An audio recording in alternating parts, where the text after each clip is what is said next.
आपण पाहत आहात कराड टुडे न्यूज।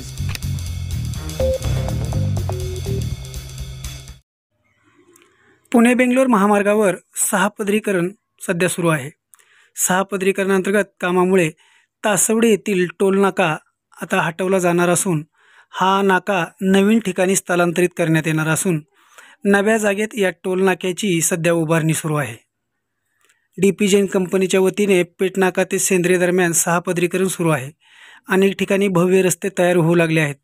सखल भागातील महामार्गाचे रस्ते भराव पुलाच्या माध्यमातून तयार होत आहेत।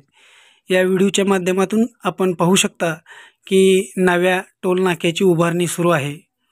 या नव्या टोल नाक्यावर जादा लेन असणार आहेत, त्यामुळे वाहनांना अधिक वेळ थांबावे लागणार नाही।